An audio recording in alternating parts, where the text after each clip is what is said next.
É muito comum a gente ver founders tentando buscar conteúdo sobre crescimento, marketing, vendas, produto, tecnologia, e eles se deparam muitas vezes com outro desafio que é meio lateral a todas essas necessidades, que é como é que eu monto uma área de gente de gestão para me ajudar na administração e na gestão ali de tantos talentos que a gente está trazendo para a empresa.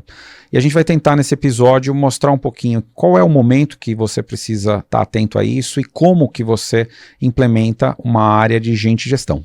Bora lá? César, quando você conversa com os founders do seu relacionamento, você fica com aquela sensação de que quando eles trouxerem a tal head de people, todos os problemas operacionais daquela empresa serão magicamente resolvidos? Você vê claramente quando o founder parece que ele, não sei se ele não gosta de pessoas, né? Ou ele vê muito mais a importância do trabalho dele em outras coisas do que gerenciar a pessoa. Tem muito esse sentimento, né? De que, eu preciso trazer logo alguém para tocar disso, porque isso é um overhead para mim. Né? E na realidade, eu acho que esse não é um overhead, isso faz parte da missão de qualquer gestor. Acho que onde ele vai ter mais alavancagem é na gestão de pessoas. No episódio anterior a gente falou um dos 6 aspectos que a gente acha que são importantes para o gestor é o papel com as pessoas, né? Porque é nas pessoas que ele vai escalar o trabalho dele. Né, e vai fazer a empresa escalar e propagar toda a sua cultura, a estratégia e tudo mais, né? Então, tá errado um pouco desse pensamento, né? De que meus problemas serão resolvidos quando eu trouxer. O que pode acontecer é que vai dar, talvez, maior clareza para que todos trabalhem dentro do mesmo escopo. Né? Ou seja, um head de people que ele vai trazer é um pouco da ajuda neste alinhamento, né? Ou seja, estabelecimento de processos, né? O crescimento que a empresa naturalmente vai ter, você ter alguém cuidando de uma área tão importante, mas em nenhum momento ele vai trabalhar muito mais na escala que esse desafio vai gerar, mas ele começa a partir da primeira pessoa que você traz para a empresa. Você tem uma pessoa na empresa além de você já tem esse desafio de trabalhar com pessoas, né? E não é trazendo alguém de fora que esse desafio vai ser resolvido, né? Não, e a gente falou muito nos episódios mais recentes, né? Algumas coisas aqui. Primeiro, a cultura ela existe desde o dia 1. Então, os founders que estabelecem. Você achar que você vai trazer uma pessoa de people ali no 3º ano da empresa e que aquela pessoa vai estabelecer cultura, tá completamente errado. Provavelmente quando aquela pessoa chegar, ela já vai pegar umas boas batatas que já estavam cozinhando há um bom tempo ali, vai ser o primeiro job dela resolver essas coisas. E uma outra questão que a gente abordou, muitas vezes founders têm o desejo de tomar alguma medida pela empresa que ela é menos popular, como por exemplo, convocar o time para voltar para o escritório, e ele não quer lidar com o dissabor e com a cara feia das pessoas ali em lidar, então ele fala, poxa, mas se eu tivesse aqui um head de people que fizesse por mim, ele resolveria esse abacaxi por mim. E na verdade, talvez um pouco da tônica do episódio aqui, que muitas vezes a gente vai trazer de volta a responsabilidade para os founders de que assim, amigo, não vai ser trazendo essa pessoa que você vai deixar de lidar com coisas que você tem menos prazer em lidar, que você gostaria de delegar para a pasta de alguém. Né? Sim, é isso aí. E o importante nesse ponto, né, Ricardo, é não ir para o processo, achar que você está delegando para alguém algo importante e você está, na realidade, se livrando, delargando, né? Eu quero me livrar desse problema, né? Eu tenho muita coisa para fazer e, cara, melhor contratar alguém, né? Eu acho que esse é um pouco da tônica que a gente vai tentar trabalhar para você entender a real importância de estruturar uma área de people. Né? Como é que você... E essa diferenciação, né? O que talvez seja, né? Quando a gente fala área de people, mas é RH, é DP, né? Departamento pessoal, o que é isso, né? Eu acho que desmistificar um pouquinho, cada um tem o seu papel, né? Para que serve, né? Mas em nenhum momento existe, né? Ou seja, a gente tem que pensar que existem esses papéis todos, Sim. mas existe o papel da gestão de pessoas que todo gestor tem que desempenhar, né? Então, a gente vai trabalhar muito nesse contexto, né? Nesse paralelismo que precisa existir entre a estruturação dessa área e a responsabilização com pessoas que todo gestor tem que ter. Perfeito, né? Trocando em miúdos, né? A gente vai tentar responder na íntegra aí a chamada do episódio, né? Que é quando e como estruturar a área de pessoas, gente, gestão, RH, chame como quiser, que é uma área que tem que, quer dizer, tem que ter alguém ou alguém que são responsáveis por contratar bem, onboardar as pessoas que chegam, cuidar da jornada dessa pessoa ao longo da trajetória dela dentro da empresa, gerar critérios de promoção, critérios de desligamento e principalmente ser guardiã depois desses processos ali dentro, principalmente sempre respondendo ao que é as chamadas da cultura e dos valores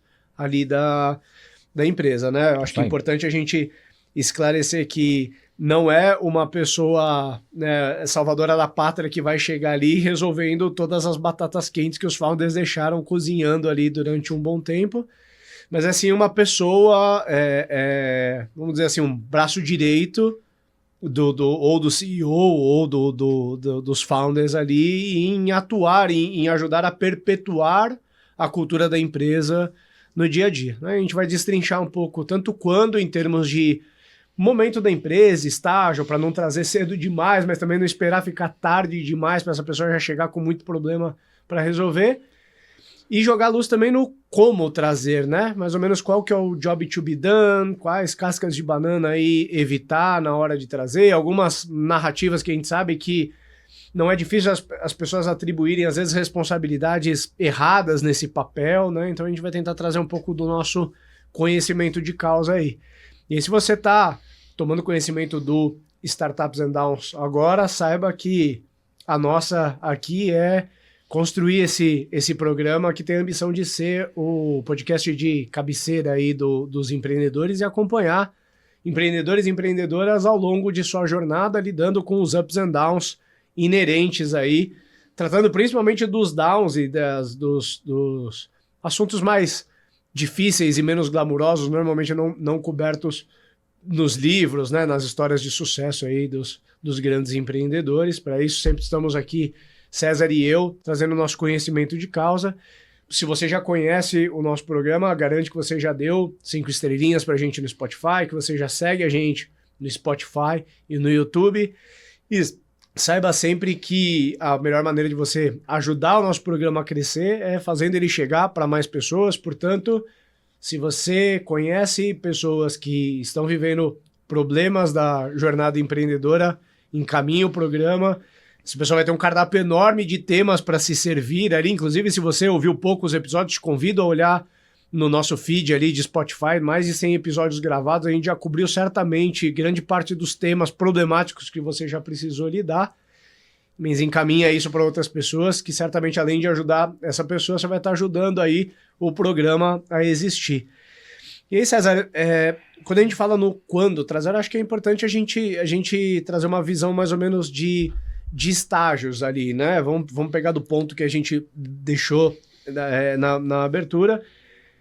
O papel de alguém, de people, sempre vai existir. Talvez está mais imbuído nos founders ali num primeiro momento, eles que vão estabelecer a cultura inicial, registrar os primeiros valores, eles que vão contratar as primeiras pessoas, e aí em algum momento vai ter que ter alguém que está full time dedicado. Ao passo que a empresa cresce, os founders eles começam a olhar para muita coisa e começa a problematizar. Mas eu acho que seria importante a gente tentar trazer assim, uma visão de jornada, de mais ou menos qual que é o ponto ótimo que a gente vê pelas startups que você está habituado a relacionar.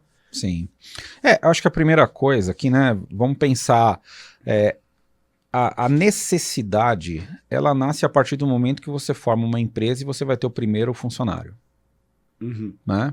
Então vamos pensar um pouco nas necessidades, né? Ou seja, você tem a necessidade de informações de que a gente chama do departamento pessoal, que a pessoa vai ser contratada, ela quer saber o salário, que dia que ela vai receber. Assistência médica. Se tem assistência médica, se tem benefício, se ela vai ser PJ ou CLT, se vai ter férias, qual é o horário de trabalho, qual é o local de trabalho, se a empresa dá alguma ajuda de custo, se tem reembolso, né? Como é feito esse reembolso.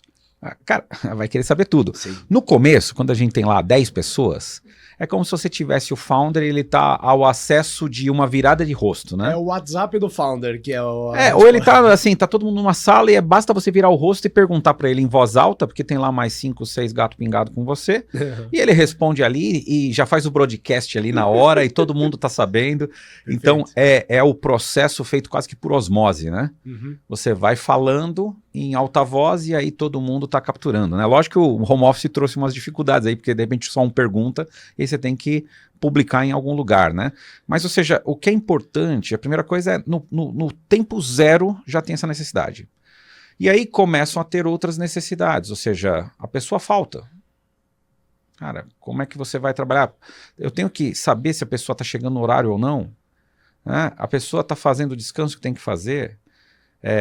O que ela sonha com a empresa, né? Porque a gente está toda hora falando. Então eu não sinto, talvez naquele início, a necessidade de falar tanto mais com a pessoa sobre outras coisas, que a gente já fala o dia inteiro. Uhum. Então eu lembro muito eu falando assim, no começo eu falava, cara, por que eu vou ter um momento para falar de determinadas coisas se eu já falo com os caras o dia inteiro? Uhum. Né? E aí é o aspecto que talvez aí a gente esqueça de falar, a gente acho que é rápido para definir as coisas do DP, mal e porcamente, mas aí a gente começa a não falar no desenvolvimento das pessoas, que aí é uma função muito maior do líder, né? E aí falta um pouco de técnica, falta um pouco de processos de como que você vai fazer isso, né? Uhum. Então, eu acho que no começo, ou seja, quando você está pequenininho, você nasce com a necessidade de ter os seus valores, a cultura, como a gente falou, né? E nasce com a necessidade de definir minimamente um processo envolvendo, né, a área de departamento pessoal e a gestão de pessoas. Só que ainda é muito empírico, né? Sim. Ainda é muito sem escrita, ainda é muito a voz no ar, né? Ou seja, você acaba não formalizando e, de alguma forma, cara, funciona. Claro. Né?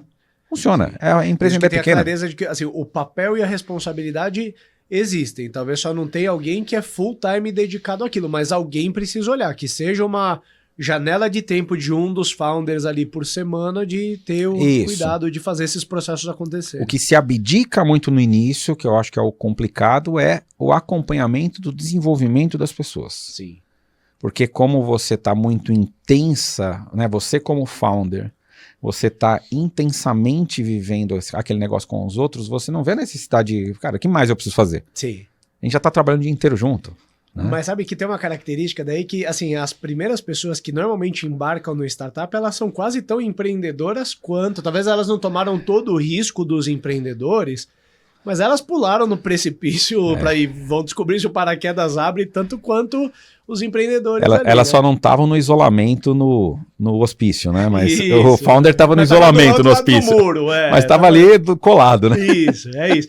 Cara, eu me lembro assim, né? O primeiro colaborador da Ramp, ele fala com ele com muito carinho, porque é um amigo, é o Diego.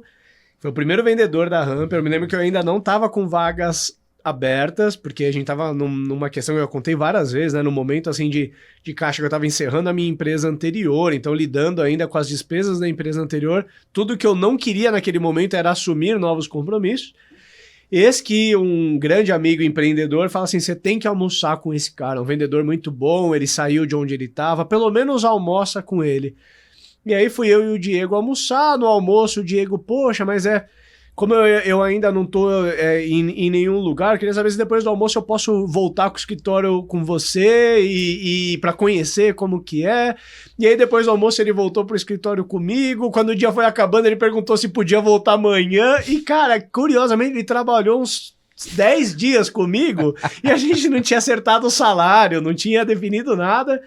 E ele meio que viu que o esquema, como eu tava vendendo, ele poderia replicar. E ele meio que no começo falou assim, cara, se você deixar eu vender também, só com a comissão, no começo eu já venho, depois a gente acerta aqui um salário. E claro que esse foi um caso, né, um pouco mais acentuado, mas as outras pessoas, acho que até... Quase psiquiátrico, né? Quase psiquiátrico. Eu acho que até a 15ª vieram muito na loucura, muito de acreditar no Rick, no que a gente estava fazendo ali, eu e o Henrique, meu co-founder na época, em ver, acho que o Henrique acabou trazendo pessoas num modo meio parecido, tipo, tava codando, precisava de alguém para ajudar, cara, senta do meu lado aí, vê como que eu tô fazendo e vê se você tá afim de assumir comigo aqui, se você topar, depois a gente vê quanto que você vai ganhar, né, foi um pouco assim, mas eu acho importante ilustrar dessa forma, porque eu acho que define muito como as coisas acontecem ali, né? Não tinha processo nenhum de contratação, né? Mas existia contratação. Mas existia contratação. Não tinha processo, não tinha método, não tinha DISC, não tinha nada, né? E era meio que... Né? No feeling do empreendedor, no feeling... por mais que não dê muito orgulho de dizer assim. Isso, mas no começo é um pouco desestruturado mesmo, né? Mas o que é importante é que a necessidade já existe do dia zero. Sim. Né? Como a gente falou da cultura e dos valores, ela já está lá. Né? Uhum. Só de você respirar que existe uma empresa, isso já vem a reboque. Né? Sim. Uma coisa importante de dizer, né? Eu não faria muito diferente se eu fosse fazer de novo, né? Eu acho que até as primeiras dezenas de pessoas, 10, 20 pessoas, você trazer uma pessoa que vai ter um papel um pouco mais de back-office, digamos assim, pesa um pouco na estrutura. Porque no começo, sim, total. O que você precisa de gente que desenvolve produto e gente que vende o produto na rua. Então, ou é, né, a gente que está na linha de frente atendendo o cliente, leia-se pessoas de vendas, suporte, customer success, ou gente que produz o produto que está sendo vendido na ponta. E aí é muito custoso você falar, pô, nessa hora eu vou trazer um CFO, nessa hora eu vou trazer ali a head de gente gestão, nessa hora eu vou criar uma área de ops, tudo isso, de agilidade, tudo isso vai custar muito caro nos primeiros momentos. Só que tem um momento e acontece rápido, se tudo estiver indo bem na startup, que você passa essa marca de 20, rapidamente você está ali próximo de 30 pessoas, e aí a coisa começa a ficar caótica. Então acho que aqui a gente começa a responder a chamada do quando, né? Eu não resolvi o problema nesse momento. Até 30, eu me achava o founder da cultura, assim. Eu falava, nossa, não preciso de alguém pra me jamais vou largar isso. Não, eu amo isso, eu amo estar junto das pessoas, e olha só, eu não errei uma contratação até agora, só que é um número emblemático para mim, 30 pessoas, porque eu já conversei com outros founders, com 30 as coisas começam a ficar meio estranhas. Uhum. Porque, eventualmente, já teve alguma pessoa que você contratou que você não foi tão diligente assim no processo de contratação, você meio que contratou porque tinha uma meta para bater, você pôs um para dentro, indicação amigo. Preciso preencher essa vaga. Preciso preencher essa vaga logo, pegou numa semana que você não tava com tempo.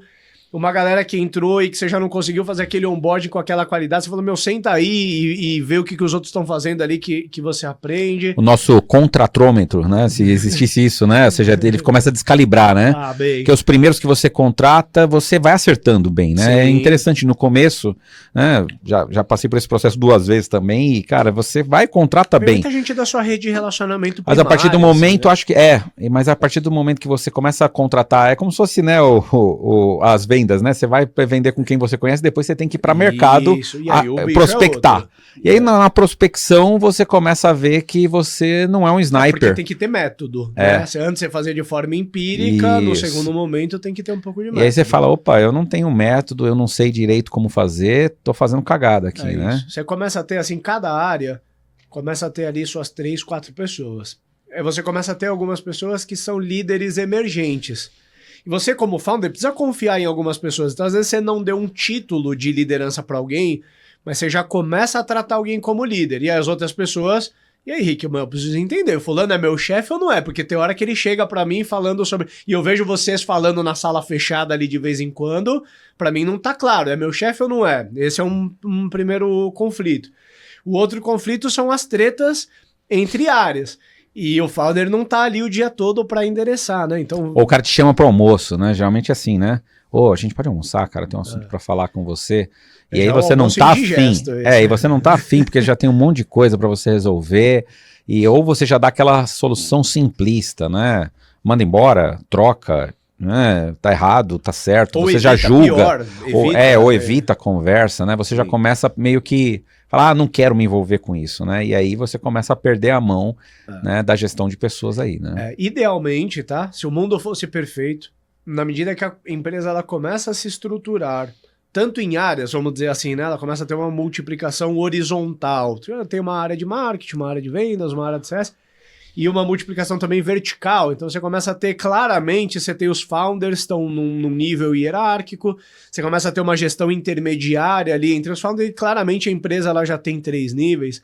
Idealmente, nesse momento, é importante já ter alguém que vai assumir esse papel, Porque você já começa a direcionar essas decisões para o caminho certo. Começa a implementar algumas boas práticas de gestão de fato, né? Pô, tem que ter método para contratar, tem que ter método para demitir, né? Não pode um dia um pseudo-gestor ali chegou com montados, entendeu com alguém, botou para correr, né? Mas fala, cara, qual que foi o critério? Aí todo mundo que tava aqui ficou preocupado agora, porque falou, cara, basta o cara chegar azedo que ele manda alguém embora, é assim mesmo que aqui funciona, né? Sim, é uma brincadeira é como se você tivesse assim, você tá gerenciando uma máquina e você tá perto da máquina e você sente o calor, o barulho dela e você fala, cara, essa máquina não tá legal aqui, tá com algum problema, tá esquentando demais ou tá fazendo muito barulho.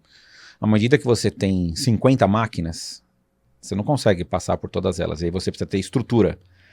E se a pessoa que tá lá, ela não tem o mesmo feeling que você, de sensibilidade, né, da temperatura ali, ou do barulho que tá fazendo, as máquinas começam a quebrar e você fala, opa, o que que tá acontecendo, né? E aí nesse momento você fala, poxa, acho que a gente precisava definir uma forma de medir a temperatura da máquina, medir o som da máquina, o tipo de som, treinar as pessoas para saber como que esse som tá... Eu estou fazendo um exemplo esdrúxulo, mas Sim. Esse é o crescimento que vai gerar a necessidade de você estabelecer processos, de você estabelecer métricas, e aí muitas vezes nessa parte de pessoas falta formação. E aí é que entra a necessidade de você começar a pensar definitivamente em ter uma pessoa.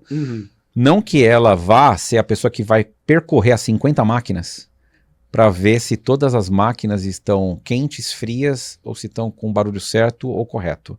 Mas é a pessoa que vai definir quais são os critérios de como que você ouve a máquina, como é que você sente a máquina e o que que você tem que fazer com relação a isso, né? Então é uma brincadeira que eu gosto de fazer essa associação, mas é um pouco do entendimento de que nesse momento você precisa buscar alguém. Perfeito. Se eu fosse responder de forma objetiva, acho que ali na casa dos 10 colaboradores cedo, é muito o papel dos founders irem na frente, cortando o mato e descobrindo quais são os processos, quais são os perfis. Ponto ótimo para trazer 30 pessoas, que ali os problemas de gente e gestão começam a acontecer. Ponto já tardio, cerca de 50 pessoas. Como todo bom empreendedor brasileiro que somos, é por ali nas 50 pessoas que a gente traz. Ou seja, quando já tem uma bela de uma batata assando, aí a gente fala, cara, não dá mais. Eu sei porque eu fiz isso. E 9 a cada 10 founders que eu conheço fazem isso. Entre contratar um vendedor, um programador ou o cara para tocar people, você fala, people eu vou tocando. É isso. Além de ser uma contratação difícil de fazer, e a gente vai entrar no como daqui a pouco, mas antecipando, a partir do momento que você já tem 3, 4 devs, você pode assumir que você já sabe contratar devs. A partir do momento que você tem 3, 4 vendedores, você já traçou. Agora a pessoa de people, ela é muito específica, né? Você não vai contratar toda hora um monte. E é isso. E ela tem que ter uma compatibilidade com os founders, com a cultura, com o time que já tá ali, que mesmo sem ter o conhecimento, quando você olha pro tamanho do morro que você vai subir, você fala assim, não é uma contratação que eu vou fazer uma publicação no LinkedIn e falar com 2 ou 3 pessoas.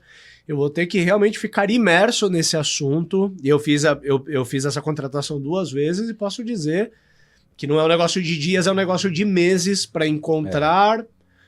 Eu acho que tem que ter um matching dos dois lados, porque a pessoa ela também tem que ter uma afinidade, ela tem que querer muito ir e até você negociar, acertar o momento certo dela entrar, pode colocar uns bons meses aí. Acho que vale a pena antes da gente entrar no como, colocar quais são os alertas máximos aqui que você fala, você chegou nesse estágio, amigo, você precisa correr atrás de alguém, Quais né? são as batatas que já assaram ali, né? Eu acho que é quando você começa a ter, cara, problema de perder muito colaborador, né? Por N problemas, você já percebeu que aumentou o turnover. Opa, eu tô com algum problema, né? Outra, cara, eu tô demorando muito para contratar. E para contratar eu preciso parar os meus líderes de fazer o que eles estão fazendo. E eles ficam 1, 2 semanas quase que paralisados, fazendo entrevistas, buscando currículo, aquela dificuldade toda. O problema aí é quando eles descobrem o atalho. E aí eles se cansam, porque tem esse momento, eu passei por esse momento, né? A liderança média, uma hora fala assim, cara, não dá mais pra eu ficar 15 dias pra cobrir uma vaga, ele levanta, cancela. Ele fala assim, ele olha pela última empresa que a pessoa trabalhou, fala assim, trabalhou no iFood, é uma empresa boa, o RH de lá já fez a diligência, põe pra dentro que o natural é assim, começa a ter. Eu conheço algumas pessoas, eu vou trazer essas pessoas. Aí eu pergunto para essas pessoas que eu trouxe se elas não têm alguém para indicar. Uhum. Aí eu vou trabalhando na indicação. Chega um momento que já não tem mais indicação, não sei o quê, e aí eu começo a ter trabalho. E é mercado aberto. Eu começo a ter ali uma latência maior para contratar. Acho que um outro problema é quando você começa a ver, assim, o primeiro dissídio da empresa é terrível, né? Você vai querer aumentar o salário das pessoas, a pessoa vem perguntar como é que é, vai ter reposição de inflação, não vai, vou ganhar uma promoção, estou ganhando pouco, e aí você não tem uma regra definida, e aí você começa a fazer regras para quem grita, né? Quem vai lá falar com você e aquele outro que não veio falar, ele acaba se sentindo injustiçado, né? E aí você começa a ter burburinhos, conflitos, falta de alinhamento dentro da empresa, ou seja, são todos sinais claros de que não é que você é um péssimo gestor, é que está faltando, é aquela pergunta que a gente falou no episódio anterior, né, do gestor, né? Eu estou estruturado para entregar o desafio que agora eu sou colocado a cumprir, né? Nessa pergunta talvez você fale, poxa, acho que eu preciso de alguém para me ajudar, né, na gestão desses desafios agora que eu estou tendo, que antes eu não tinha nessa proporção, né? Mas o como acho que era interessante para a gente não errar na expectativa que a gente tem, né? Acho que a gente pode entrar no como, porque geralmente a gente erra na expectativa achando que nós vamos contratar alguém para fazer todo o papel que muitas vezes não é delegável, né? Nós como gestores temos que fazer, né? Para mim um tópico que ainda está assim dentro das batatas quentes que estão assando ali no quando e que trazem a gente pro como trazer, diz respeito já à gestão, né? Tem um momento ali, né, entre 30 e 50 pessoas, que você tem a tua gestão mais incipiente, vamos combinar que a galera que tá ali não sabe ainda tomar as melhores decisões sobre a hora certa de contratar, demitir. Na falta desses processos, consulta o founder o tempo todo. Às vezes elas dão uma navalhada na equipe, a equipe procura o founder, afinal tá todo mundo acessível. E quantas vezes eu tive uma atitude que um líder de vendas tomou que os vendedores não gostaram e eles foram lá na minha sala falar comigo, né? Então, né, você tem essa problemática. E aí no como, talvez a gente poderia começar com o primeiro erro crasso aqui, que é a gestão média, ela começa a te pedir alguém de people para falar assim, Rick, não dá mais, cara, para eu fazer processo seletivo, eu precisava fazer os desligamentos de umas pessoas aqui, se eu for lidar com isso eu vou perder a minha meta e não sei o quê. E a gestão média, ela acha que trazer essa pessoa de people, de RH, vai tirar a incumbência delas de lidar com as questões de pessoas. Eu acho que esse já é um erro de largada, né? Crucial. E essa é a expectativa completamente errada, né? O empreendedor quer achar, o executivo ou líder quer achar que vai trazer alguém para substituir esse papel específico. Tá completamente. A expectativa tá errada. Por isso que eu acho que agora, né, seja, você precisa entender o que faz. Minimamente você precisa se educar para saber o que vai fazer essa pessoa, né? E o que do papel que você está esperando é delegável para ela e o que é indelegável. Você continua tendo a responsabilidade. Ser gestor é função primordial do gestor gerenciar pessoas. Né? O que você tem que ter é alguém que te ajude a escalar isso. Lembra aquele negócio que a gente falou da eficácia e da eficiência em outros episódios, né? Você vai sempre... O certo é você continuar fazendo. Você vai precisar de uma outra pessoa para te ajudar a ser mais eficiente nesse processo. Mas você vai ter que continuar fazendo. Que a responsabilidade continua sendo sua. Fazer o certo ainda é sua responsabilidade. Né? Perfeito. Então, acho que já para começo de, né, como ponto de partida aqui, essa pessoa ela não vai nem tirar a responsabilidade dos founders de serem guardiões da cultura e nem o trabalho da gestão média ali de fazer a gestão que ela tem que fazer. Um outro ponto que eu queria trazer, que diz respeito ao como, eu não sei o quão comum é o erro, mas eu sei que é um erro que eu cometi. Quando eu fui traçar assim, o perfil do que eu queria, eu nunca tinha contratado alguém, né? Eu contratei pela primeira vez alguém de gente de gestão na Hamper pela primeira vez, então vamos assumir aqui que eu nunca tinha feito isso. Eu sabia mais ou menos o que eu não queria. Eu estava com as minhas questões de departamento pessoal endereçadas, já é importante dizer isso. Então, todas aquelas questões que você citou mais no começo do episódio, ligadas à folha de pagamento, benefícios, férias, etc., o administrativo já estava tocando. E nesse período eu já estava com um administrativo mais encorpado, dando conta. Mas a gente tem que saber separar bem o que são assuntos de DP e o que é assunto de gente e gestão. Essas coisas elas se conversam, mas são coisas diferentes.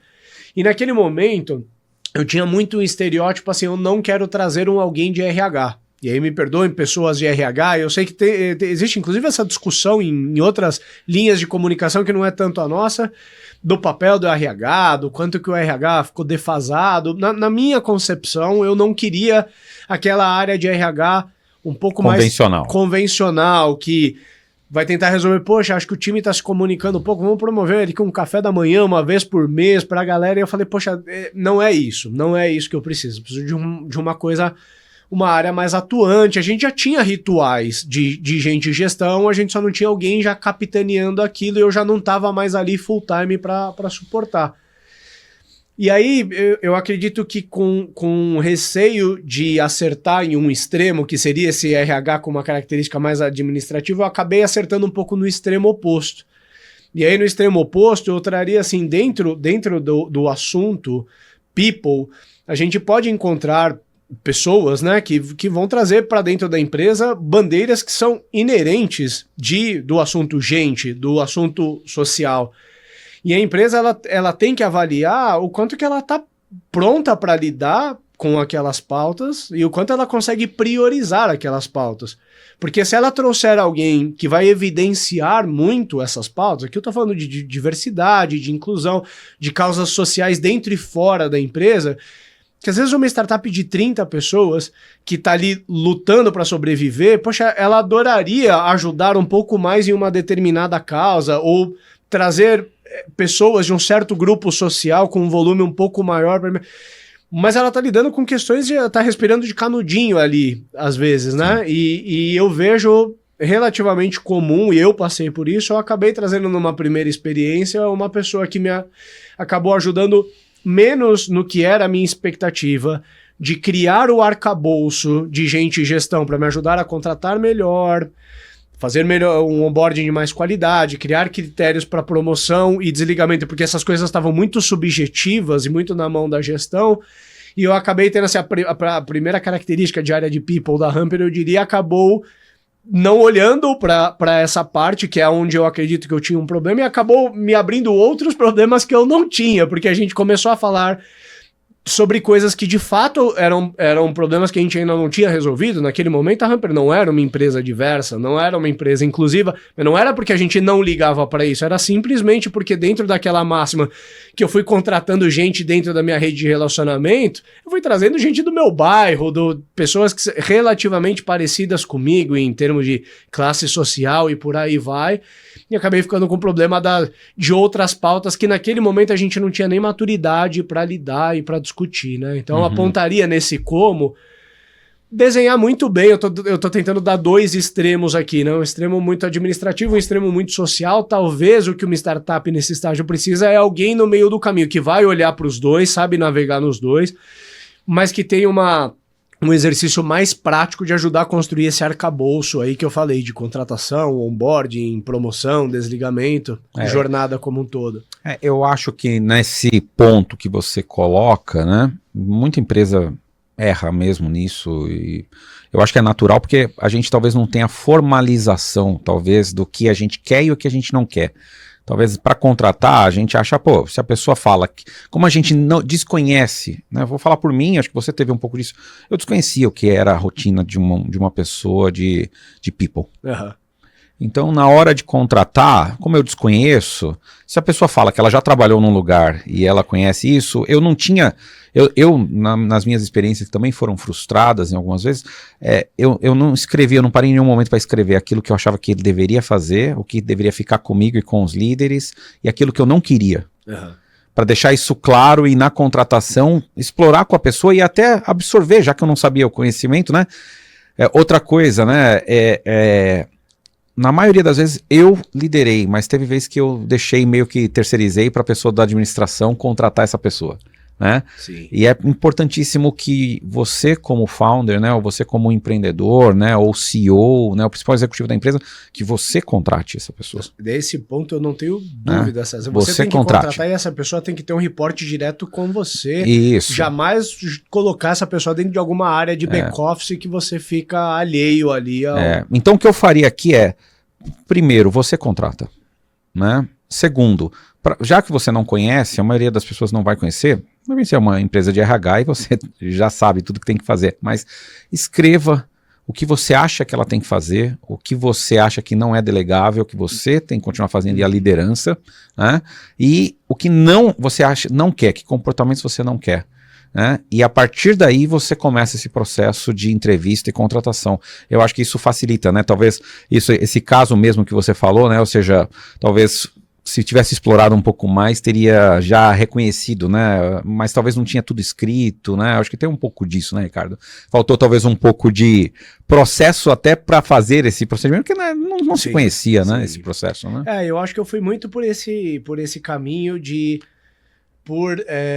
não ter a experiência prévia, buscar mais uma pessoa que eu falei, eu prefiro contratar alguém que já sabe o que está fazendo, e aí eu não soube avaliar tão bem e acabei trazendo, e aí não dá para dizer, acabei trazendo a pessoa errada, senão parece que eu também tô colocando a culpa na pessoa, e a pessoa não tinha nada de errado, é uma pessoa ótima, mas não era a pessoa certa para aquele momento da Hamper, ou talvez não tenha nem a ver com o momento, mas de compatibilidade com a cultura mesmo. Talvez o que ela buscava de realização pessoal para ela não ia ser na Hamper que ela ia encontrar. Ela tinha que trabalhar numa estrutura muito maior e muito diferente da que a gente tinha naquele momento. Não, e até um reconhecimento legal. Você reconheceu a sua incompetência no assunto. Uhum. E de alguma forma você falou, cara, então eu vou contratar alguém que seja especialista nisso e vou dar liberdade para que essa pessoa me ajude a estabelecer esse negócio. Então, a tua lógica não é incorreta. Sim. Né? O que a gente está falando é o seguinte, que se prepara que pode dar bem errado. Pode dar bem errado. Então, tem um outro caminho. O outro caminho é, por que você, empreendedor, não busca conversar com outras pessoas antes e escrever o que é aquilo? Por que você não busca a interpretação do que você escreveu na entrevista você usar com as pessoas? Uhum. Né? E com isso você aprimorar, ou seja, comer a sua comidinha de cachorro, né? Faz a sua lição de casa um pouquinho para que você erre menos nessa contratação, porque essa contratação você não vai fazer várias vezes, né? E é difícil você errar. Né? O custo do erro ele é grande, né? Os danos são... Eu acho que você teve um pouco dessa experiência, né? O custo é alto, né? O custo é alto. Eu acho que né, a startup ela tolera débitos em várias áreas, né? Você pode ter ali uma base de clientes que tem alguns débitos de bad fit que acabam resultando num churn alto. Você pode ter ali um código-fonte com alguns débitos técnicos que resultam em bugs, que dá algumas dores de cabeça. Agora, débito de cultura é um débito bastante custoso.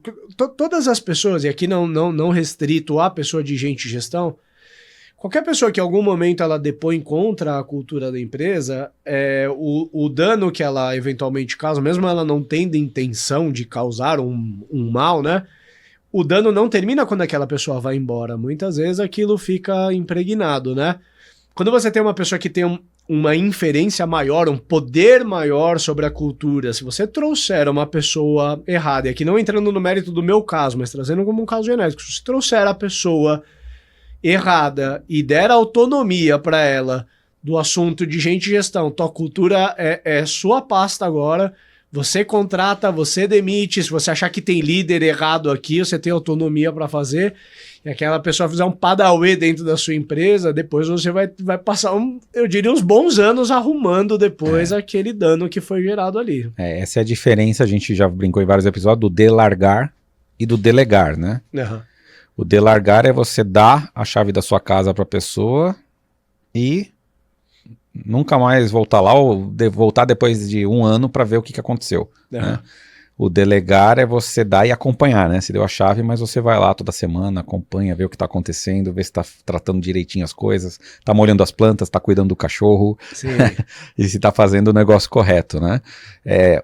A delegação tem um acompanhamento, tem uma supervisão, tem um aprimoramento, né? A delargação é você fechar os olhos e seja o que Deus quiser. Perfeito. Né? E a gente muitas vezes erra por conta da delargação, né? Uhum. Eu acho que delargação é um erro em potencial. E o outro é que a cartilha do Lean Startup, ela funciona para muita coisa, aquela cultura de testes, etc. Mas testar coisa com gente é sempre um pouco mais delicado, né? Então eu me lembro que no alto do desalinhamento que a gente teve, surgiu a pauta assim, vamos testar holacracia dentro da Hamper? Aí fala, poxa, galera, assim, né? Isso daqui não é um budget demais, você fala assim, vamos pegar 5 mil reais e testar um canal novo e se der errado? Isso é uma coisa assim, vamos testar a holacracia, vamos tirar as autoridades aqui de dentro, a partir de agora não tem liderança, é horizontal, e aí se der errado a gente volta. Quer dizer, como se fosse algo, né, uma chavezinha que você vai e muda, né? Eu acho que são assuntos muito sensíveis, você lida com o ânimo das pessoas, o emocional das pessoas, que per se já é difícil, mas você lida com questões estruturais da empresa que são muito difíceis. É muito fácil de detonar e muito difícil de reconstruir depois. Aquela história, né, credibilidade são anos para se construir, basta uma palavra errada para você colocar tudo abaixo. Eu acho que cultura segue por uma linha parecida. E é a modinha, né? Talvez nessas discussões, eu lembro que o que aconteceu lá com vocês começou a entrar um monte de assuntos que são importantes socialmente, mas não cabia naquele momento, né, na empresa, né? Não tinha condição da empresa tratar aqueles assuntos naquele momento, né? E aí isso se instalou uma crise, né? Se instalou uma crise. Isso, né? gera uma confusão na cabeça das pessoas, César, a ponto de chegar assim, de você ver umas anomalias dentro de uma empresa ainda relativamente pequena naquele estágio, tendo uma reunião com 5, 10 pessoas, uma reunião custosa, de uma reunião de 1 hora, onde cabeças da empresa estavam ali decidindo que a gente não podia mais chamar uma keyword técnica do produto que é blacklist, porque era um termo preconceituoso, e as pessoas ficaram 1 hora ali discutindo qual que seria o termo que substituiria. Não vem ao caso a questão, né, do racismo aqui, mas dizendo assim, né, qual que é o custo e o rumo errado que isso pode dar para a empresa, de começar a discutir coisas que não são a agenda da Hamper, é fazer coisas que vão ajudar os nossos clientes a crescer, né? A gente não quer ferir com nenhuma prioridade social, sempre isso foi uma importância para a Hamper, mas é a confusão que acaba gerando na cadeia de comando ali, na cabeça das pessoas, do que é a agenda da empresa, né? Para que as pessoas estão ali, para fazer o quê, né? E eu acho que é esse o cuidado que você está falando, ou seja, em nenhum momento você está tirando a importância das pautas que estavam sendo trazidas, né? Sim. Pauta da diversidade, como você disse, mas o problema é que a empresa não estava minimamente nem estruturada para tratar aquilo, né? Se a gente tem hoje grandes empresas... As pessoas que estavam ali discutindo não tinham propriedade nenhuma para estar fazendo as afirmações que elas estavam fazendo. Sim, e aí você começou a forma das coisas começou a ser mais importante do que o que deveria ser feito, né? E aí as pessoas começaram a despender energia em algo. Então, uma implementação, né, desastrosa, e eu acho que foi legal que você trouxe, que a culpa não é da pessoa A, B ou C que trouxe as pautas ou que estava trabalhando em cima das pautas, até os funcionários trabalhando nisso. A questão é que, como você trabalhou esse processo de uma forma sem ter estruturado, né, como contratar ou acompanhou, ou seja, delargou mais do que delegou e deixou a corda esticar muito, acabou gerando uma situação muito ruim, né? Então eu acho que a primeira coisa, e é isso que é um aprendizado aqui, a culpa no final das contas é do empreendedor, é do gestor, porque ele não fez o trabalho que se espera dele, que é gerenciar. Sim. Esse processo, acompanhar, corrigir as rotas, né, e ir ajustando, né? Então o que a gente está dizendo aqui é uma forma de você deixar com clareza, se preparar, contratar, acompanhar e identificar os erros que vão existir no meio do caminho para você ir corrigindo, né? Então acho que isso é o mais importante. Que digamos assim, a culpa é sua, ou a responsabilidade é sua na largada do processo, eu posso falar com conhecimento de causa, né? Um tempo depois, digamos que, né, a experiência ela acabou não sendo positiva nem para a pessoa, nem para a Hamper, a gente acabou caminhando para a ruptura uns 6 meses depois, E eu precisei reconquistar a cultura da empresa, digamos assim, né? Eu precisei eu mesmo me reconectar com algo que até eu já estava com uma identificação mais baixa, com o meu time, com a cultura naquele momento, entender que ali só eu poderia fazer, né, a Você delegou de tal forma que quase que até a definição do que era ou a redefinição dos valores culturais da empresa você delargou, né? Sim. E de alguma forma estavam surgindo coisas que não estavam compatíveis nem o que se acreditava desde o início na empresa, né? Agora vamos puxar assim, você aprendeu pra caramba. O que você trouxe, então, qual foi a definição que você entendeu então, que seria a correta para se construir essa área, né? O que era o perfil que você então falou, cara, teve esse problema, né? Aprendi a lição a duras custas, né? Qual é esse perfil novo que você foi construir? Acho que a primeira coisa, né, eu vou voltar no que eu falei no começo dos dois extremos, né? Aí para mim ficou claro... No primeiro momento, eu para desviar de um perfil, eu acabei acertando no outro, e depois eu vi que talvez o que eu precisava era alguém que tivesse ali no meio do caminho. O segundo tem a ver com o que a gente falou de não delargar, né? Eu falei, a próxima pessoa eu vou trazer e vai ser minha aliada, mas eu vou deixar bastante claro desde o começo o quanto que eu sou um founder drivado pela cultura e o quanto que eu quero continuar próximo, e algumas caixinhas a gente não mexe dentro da Hamper se não tiver o Rick envolvido, né? E aí a próxima pessoa já entrou muito mais alinhada, tanto do perfil prévio, que eu já identifiquei antes, e aí eu já tinha alguns sinais de quem eram os perfis que eu não queria. E aí eu fui afunilando para até chegar na pessoa que está com a gente até hoje, que é a Fê. Já é uma pessoa que para mim ela veio da bagagem de RH, trabalhou com RH tradicional, mas soube, digamos assim, se atualizar para um momento que uma empresa vamos dizer, uma empresa que tem um capital intelectual mais denso, uma empresa, um ambiente mais complexo, que é o caso de uma startup, precisa, que é diferente só do RH by the book, mas alguém que sabe lidar com as complexidades inerentes de uma empresa como essa. E algumas correções de rota também, a pessoa anterior eu não soube vendê-la tão bem para minha liderança. E ela entrou como um corpo estranho. E eu acho que assim, a pessoa de gente e gestão, ela tem que fazer boas alianças desde a chegada. O trabalho dela é correalizado com o resto da liderança. Até por isso... Eu gosto, César, é um nome, parece uma coisa muito simbólica, etc. Eu gosto muito do nome gente e gestão. Eu não gosto do nome people, porque parece que é uma pessoa que ela existe quase que para cuidar de um sindicato interno. Ela está ali para olhar pessoas. Então, existem de um lado a liderança e os founders, existem do outro as pessoas. E alguém precisa olhar para o direito das pessoas. Para mim, é a conotação completamente errada. Isso foi uma coisa que Perfeito. A gente corrigiu.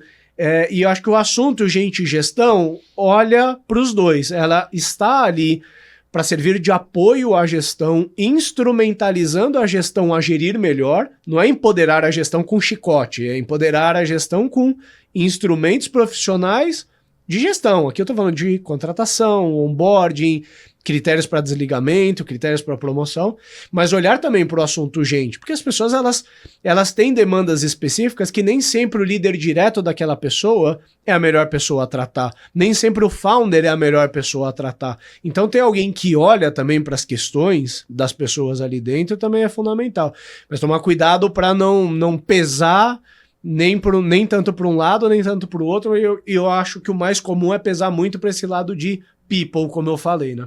Legal. E o que você colocou como critérios? Porque daí você aprendeu que precisava, né, descrever um pouquinho de quais eram os critérios, o que essa pessoa deveria fazer e como que, principalmente aqui, como que era a relação entre o que ela tem que fazer, como que isso complementa com os gestores. Como é que definiu, né? Porque eu acho que esse é um ponto muito importante, né, que a gente está falando durante o episódio inteiro. A necessidade de montar uma área de gestão, né, de gente e gestão, né, e colocar alguém responsável por isso, ou seja, você não retirou responsabilidades dos gestores. Então, Perfeito. Como que você alinhou, ou seja, gestores, vocês continuam com essa responsabilidade e a responsabilidade dessa área a partir de agora é essa. Dá um overview pra gente rápido, o que você definiu e eu vou complementando Perfeito. Também. Vamos lá, existem duas esferas. a esfera de cultura e a esfera de gestão. A esfera de cultura, ela vai dizer que existem determinados valores ali que eles precisam ser seguidos dentro da empresa.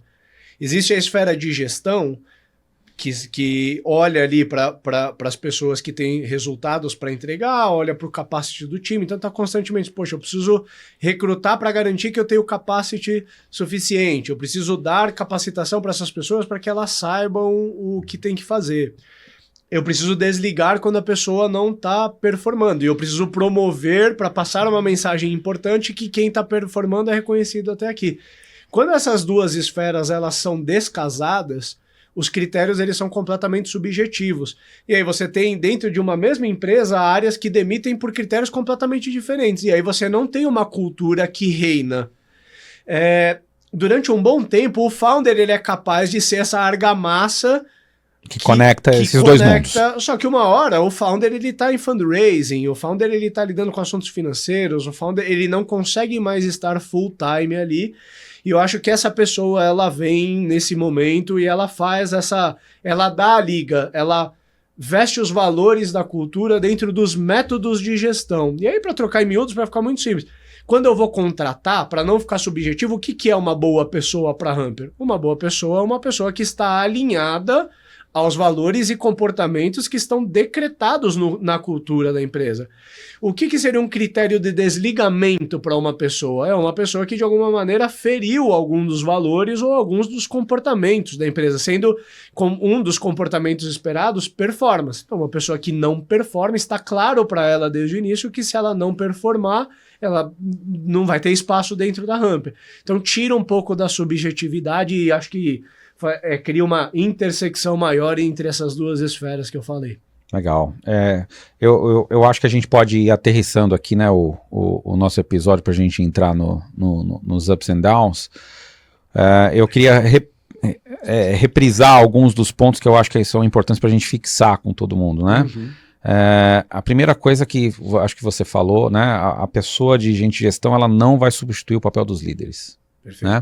Nesse papel que você falou, né, de definir algumas coisas, ajudar, na realidade ela ajuda na definição, mas não é ela que vai fazer, ela vai ser um partner, né? Ela vai ser um parceiro do líder em todos os aspectos que estão relacionados ali por exemplo, a contratação, a jornada de contratação, a jornada de remuneração. Ela suporta e instrumentaliza a gestão, mas ela não executa a gestão. Isso. Quem executa a gestão é o gestor. Ela define os guidelines, né, que vão ser trabalhados por todos, que tipo de metodologia, os materiais que vão ser utilizados, os critérios, como se mede isso, mas ela, de alguma forma, o limite dela não é tocar necessariamente naquilo, né? Mas pegar o líder e fazer com que ele exerça os papéis relacionados à gestão de pessoa ali na sua equipe. No limite, para dar um exemplo muito claro aqui, não significa que assim, o gestor, quando ele não quiser mais alguém no time dele, ele evita lidar com aquele problema, vai lá em gente de gestão e fala, viu, eu não aguento mais o fulano, você pode ir lá e demitir ele para mim? Uhum. Né? Eu não sei se em alguma cultura isso acontece assim, eu sei que na Humper, a partir do momento que você não quer mais aquela pessoa na sua equipe, você, gestor, vai lidar com aquilo. No Sim. máximo, a área de gente de gestão pode te apontar os melhores caminhos para você fazer aquilo, te orientar de como fazer aquilo da maneira certa, da maneira humanizada. Né? Perfeito. Ela pode ser, não é ela que vai fazer aquele... o desenvolvimento pessoal, né, é o líder que está muito mais próximo, que vai ajustar isso, mas ela é um escape, né? Ela é um escape. Se isso não está sendo executado, se isso está com uma dificuldade, ela continua, né, proporcionando um canal para isso. Ela vai, de alguma forma, executar a contratação, né? Uma parte da contratação. Sim. Ela vai executar para tirar esse peso da área. Então ela tem que ter uma estrutura, mas ajuda a área para entender a demanda, para esclarecer melhor isso, ir ao mercado, buscar e trabalhar quase que, olha, tá aqui 2 ou 3 recursos para você decidir qual deles você quer trazer. Né? Ou seja, ela tem essa vertente de facilitação dos processos envolvendo, né, contratação e desligamento. Né? Qual é o processo de desligamento? Você vai fazer junto comigo esse processo de desligamento? A gente tem que dar... qual é o feedback? Se dá feedback na demissão ou não? Uhum. Ou seja, que processo que a gente faz? Como é que a gente tem que proceder, né? Que dia da semana a gente manda embora, né? Ou não, né? Ou seja, ela vai definir os guidelines e talvez vá ajudar, ela é a auxiliadora nesse, né?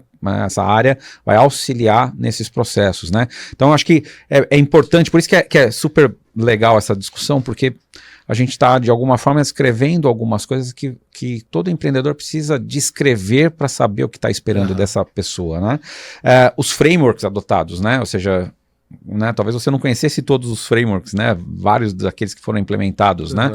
A pessoa traz um pouco desses frameworks, ou vai se especializar um pouco mais nisso, ou vai compartilhar com todo mundo, e de alguma forma vai instruir os líderes a aplicá-lo, certo? Perfeito. É a função dessa área também, né? E o framework, né, ou a metodologia de gente e gestão, né, ela vai determinar muito os comportamentos dentro da empresa. Até a ferramenta que a empresa vai usar, César. Eu posso dizer assim, a gente usou, eu não vou citar ferramentas aqui, porque vem menos ao caso para não expor, mas a gente usou por muito tempo uma ferramenta de engajamento de colaboradores, né? Era como se fosse uma rede social interna da empresa, que o colaborador bate palminha quando ele tá feliz, manda rostinho triste quando ele não tá, e aí, poxa, num certo ponto eu comecei a questionar muito a minha gestão e a minha área de gente e gestão, e assim, gente, e a gente está de fato fazendo o melhor pelas pessoas.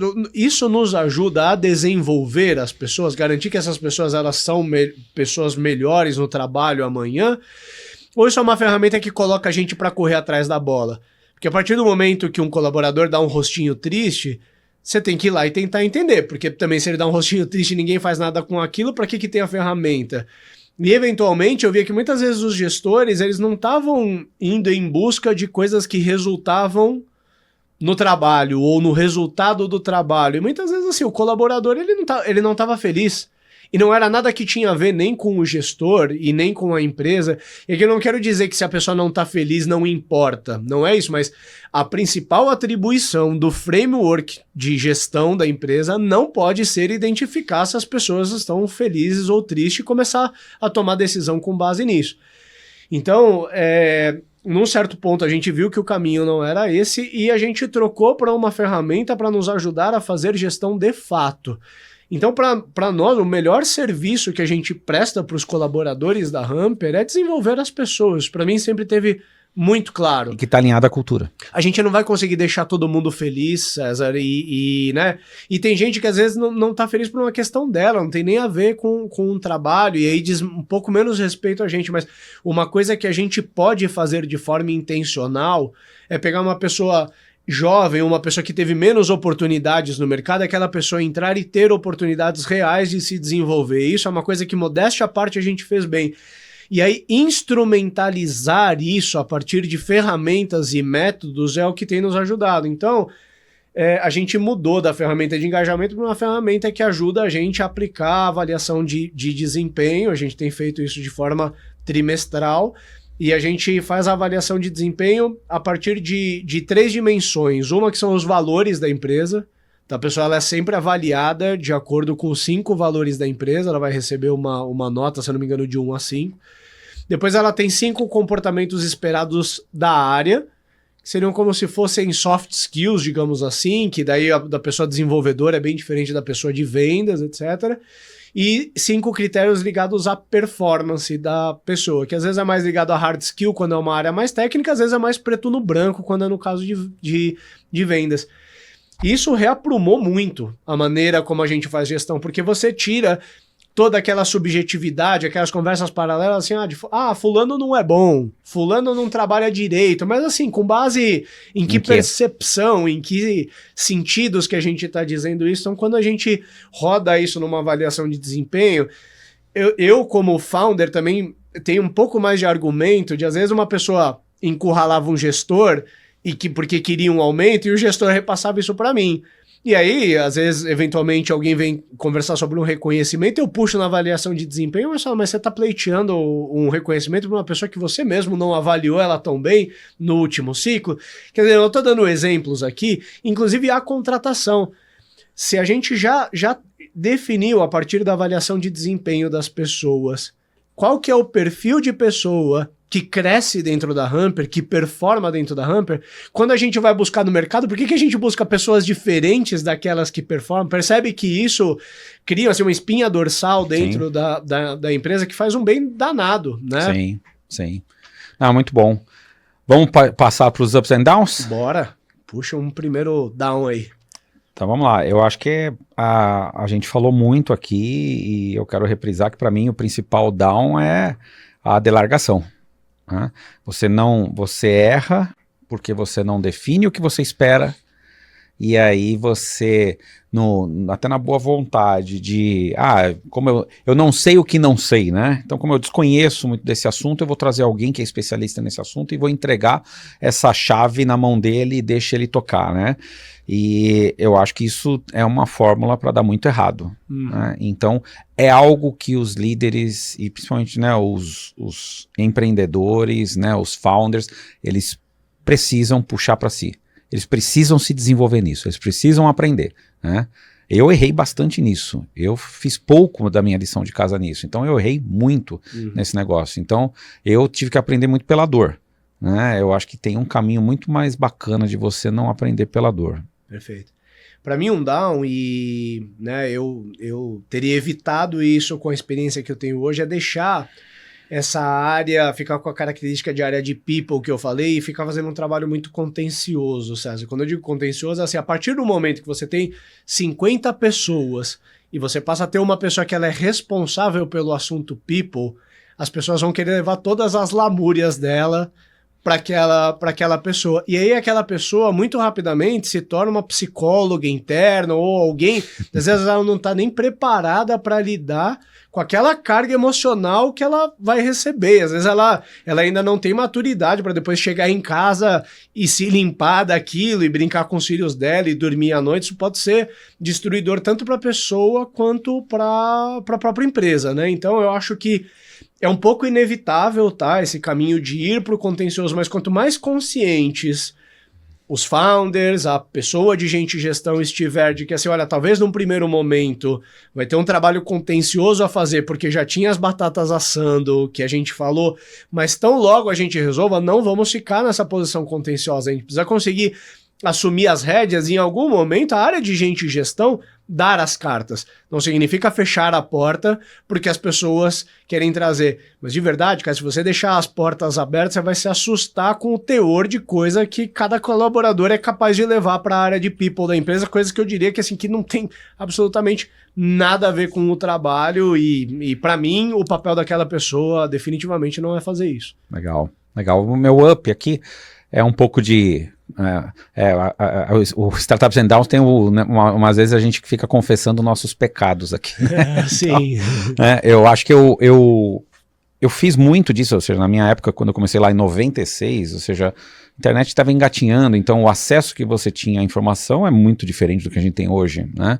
E eu tive uma formação completamente de técnico em processamento de dados, depois estava fazendo engenharia, tinha 21 anos, estava no meio da faculdade, abri minha primeira empresa, já tinha funcionários.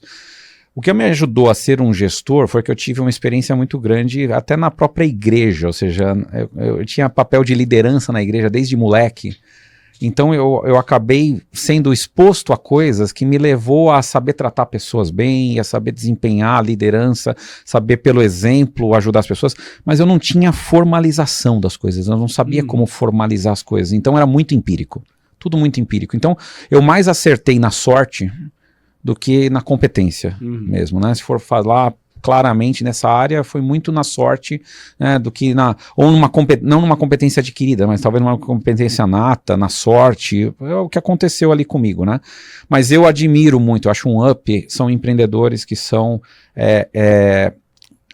muito organizados na hora de entender que essa é uma necessidade e uma responsabilidade que nasce com a empresa. E eles conseguem estruturar, né, dentro das diferentes fases, empreendedores que conseguem mapear qual é a dose que você precisa atribuir para uma responsabilidade dessa. né? Eu admiro muito, porque hoje é muito comum você ver isso, porque esse é um assunto hoje que está muito mais disseminado, é um assunto que as pessoas convivem com esse assunto, é uma área que está muito valorizada, né? A gente entende hoje, né, o quão importante isso é, ter processos para conduzir isso. Então, os founders que conseguem entender isso e se preparar para isso, poxa, eu admiro pra caramba. Perfeito. Não, se a gente for olhar aqui, acho que na maioria das startups, 70%, 80% do custo da empresa está na folha de pagamento, e qualquer estratégia que você for desempenhar dentro da empresa vai passar por pessoas. Eu acho que isso dita um pouco da importância. É claro que a responsabilidade não é total dessa pessoa, mas essa pessoa ela tem a batuta ali de muita coisa que acontece nisso, né? Então acho que isso dita um pouco da importância. Cara, para mim o Up tem tudo a ver com conhecimento de causa, né? Eu acho que a mudança que a gente fez parece uma mudança muito simbólica, de mudança de nomenclatura, mas quando a gente mudou da área de people para a área de gente e gestão, a gente realmente materializou aquilo que a gente queria fazer. E aqui, César, para ser justo, não foi nem mudança de uma pessoa para outra, tá? Porque quando a Fê, que é a atual líder de gente e gestão da Humper, chegou, ainda era a área de people. E a gente ainda tinha aquela ferramenta que eu falei de engajamento de colaboradores, e no primeiro momento ela tinha um trabalho contencioso para fazer, e a gente ficou, talvez o primeiro ano dela ali, dentro desse trabalho de people.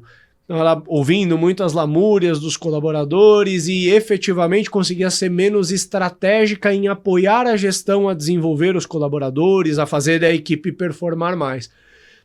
Em algum lugar do ano passado, quando a gente fez várias transformações, a gente já falou sobre isso em episódio de turnaround da empresa, retomada para o trabalho presencial, dentre as coisas, uma das mudanças foi um trabalho, uma imersão meu e da Fê, em entender como que a gente ressignificaria a área até então de people dentro da Humper, e a gente encontrou que a característica da área de gente e gestão era muito mais compatível com o que a gente queria, que isso passaria por trocar o framework, o sistema que a gente estava usando, para algo que comportaria uma avaliação de desempenho, como eu comentei.